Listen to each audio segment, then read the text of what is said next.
What's up, peeps? Today I'm going to be teaching you guys the 3 basic movements on controller everybody should know that will elevate your gameplay to getting more kills. Not only that, but also be talking about what is the best controller layout to perform these moves.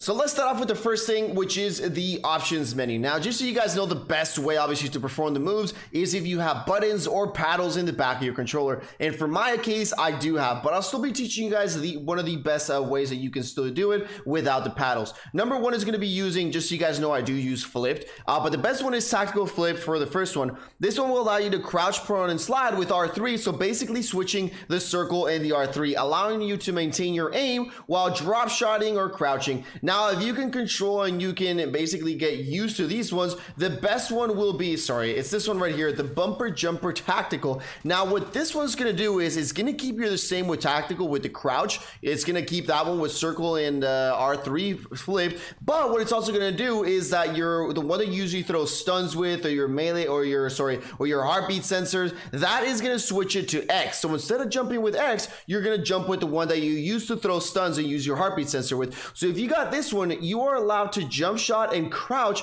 while maintaining both of your thumbs in the sticks. Now that we got the best settings out of the way, let me go into the top 3 moves that everybody should know. One of the first ones that I want to show you guys is 2 methods of peeking, and this first one I just see that it's like one of the easiest ways easiest moves I'm about to teach you guys, and not everybody takes advantage, and that is going to be the quick peeking, which is just crouching and shooting, crouching, moving a little bit, shooting, crouching, a little bit, shooting. So let's say you've got a guy right there, he starts shooting at you. One of the things you want to do is shoot a little bit, crouch, and move a little bit. Obviously here our head is a little bit exposed. What you want to do is a little bit back, so you shoot a little bit, you crouch, you move a little bit to the side, you crouch. And as you guys can see, one of the things I did there, when you know where your enemy is, you want to ping him, or either just memorize exactly where he is. And when you crouch, you maintain your aim where he's supposed to be. So when you peek up, you're in the same spot. Again, now this is one of the easiest moves that you can do, but again, I just see so many people shooting like this.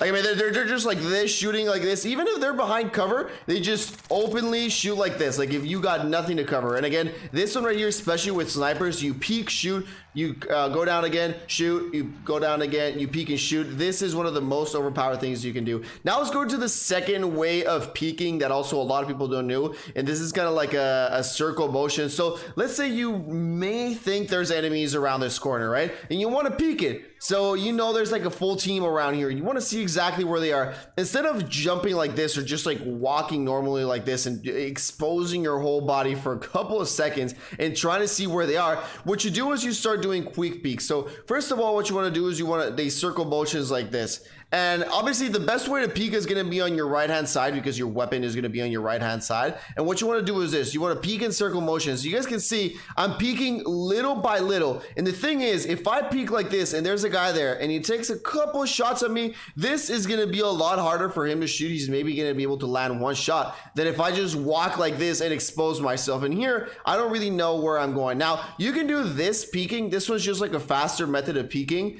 But if you're going to go into houses, you can peek like this. Obviously, you can peek like this, check corners like this, and once you check every single corner, you go like that. But again, you can do the same thing like this, like you can peek like this. And again, what I want to do is just a little peeking like this. So again, just one of the best ways to do this is just circle peeking. So you basically peek little by little and you go into cover. And that is just one of the best ways to peek. All right, so the next thing that I'm going to show you guys is how to enter a place. So obviously, whether it be a door, whether it be a hallway, and let's say we know there is an enemy right there. I'm going to show you the multiple ways that you can enter a room and contest that guy and win that fight, obviously into performing that like sweaty like move. So the first one's going to be the typical slide, right? You slide in here, you cancel, and you shoot. There's a couple ways that you can do this, but obviously number one thing that you want to do is you want to start your slide before you actually go into the room. The reason is because the second that you perform your slide, even if you try and shoot, there's like a little delay. So you're going to see right here, if I try to slide and shoot at the same time, there was a little delay until my dude started shooting. So that's why a lot of people like to slide cancel, because the second you cancel, you can start shooting. But obviously the best way to do it is just slide a little bit before, and when we're entering the room, we're ready to fire. Now, out of this slide cancel, you can do a bunch of things. You can slide cancel and shoot the guy.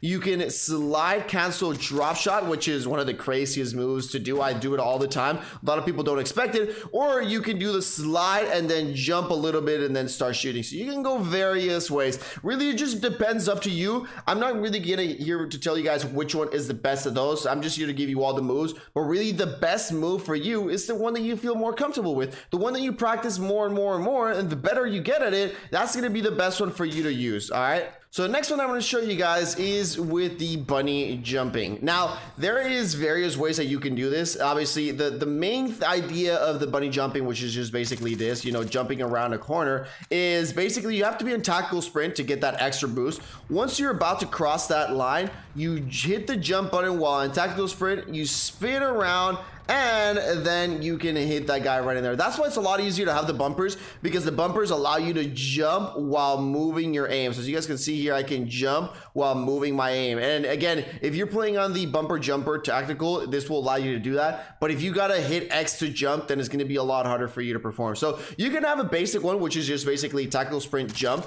and then just shoot the guy like that. You can actually jump, shoot the guy a little bit, and then go into the drop shot mode. So you got that one. And then you got the basic one that will just kind of like swing you across the room, which you basically do that. So you basically do like a little B hop to the side. Sometimes I can do it, sometimes this one takes a little bit of practice. As you guys can see there, you could do like one little hop. It obviously depends on exactly what you're trying to do. But again, most of the times I just like to doing a quick little jump shot right here, where I like to perform a little jump shot and then transition into a drop shot. Those are the ones that I want to do the most. Now, before we go into the next thing, one of the biggest things that's going to help you in this one is going to be the stim.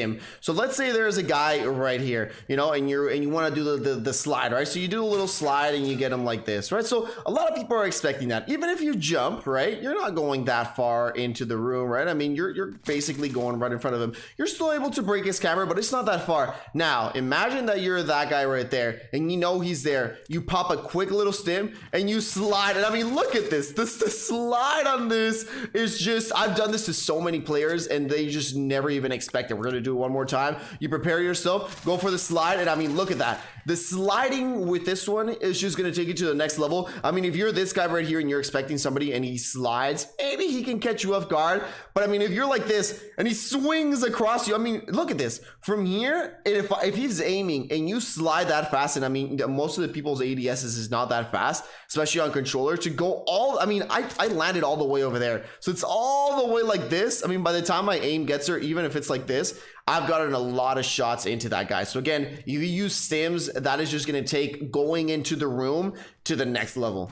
Now, the third one that I want to talk about is the famous drop shotting and jump shooting when you're on a 1v1 and you're not going into a room, when you're not behind cover, anything like that. Just an open fight one-on-one. When do you want to jump shoot and when do you want to drop shot? Well, when an enemy is close, I'd say maybe like up to here, like maybe when he's 20 meters, it's okay to do the jump shooting. You don't always want to do the jump shooting, especially when people are far away. I've noticed that, like for example, if he's over there and you start jump shooting a little bit, it's going to be a lot harder for you to really be a lot more accurate and hit a lot those shots. So I feel that when the enemy is a little bit further away, either you just want to crouch and shoot or you want to do the drop shot, because again, I think when you're a little bit further away, the most important thing is definitely keeping that accuracy and being able to hit those shots. But again, if you're a little bit closer like this and you're like this, it's a lot easier to do the jump shooting and then maybe him missing a couple shots and you getting that kill. But again, when you're close range, you can definitely do the jump shots. Also, one of the other times you don't want to do jump shooting is when you're behind an object, because like this, you've got obviously most of your body covered and you know your head is just peeking out a little bit. But if you're jump shooting, you're actually exposing most of your body. So if you're ever like this and you're shooting at an enemy, always conserve like this, or remember, go back to the first tip, do a little bit of peeking, but never jump shoot when you're behind an object, because you're basically beating the point of you being behind an object and covering 3/4 of your body. And again, when it goes to the drop shot, even if they're close, you can still do the drop shot, but just remember, if you're like right here and the guy drop shots, it's a lot easier for the guy, especially if he's sweaty, to like jump over you and get a kill like this, because when you're on the ground, it's a lot harder for you. As you guys can see, there gets to a point where you like slow down when you get to a certain point. So remember, you don't always want to be that close when you're doing the drop shot, and also be aware that sometimes you can get prone blocked, as you guys can see right here. So there's a lot of objects in the game that you can get the prone block, so just be aware of those when you're doing the drop shots. So just remember, a little bit further away, I like to crouch shoot, or I like to do the drop shots. And if they're a little bit closer, I'd say anything within 20 meters, maybe 30 meters. If you're a little bit better at it, then you can do the jump shooting. Ladies and gentlemen, let me know if you guys did enjoy this video. Peace out, everybody, and I'll see you all in the next one.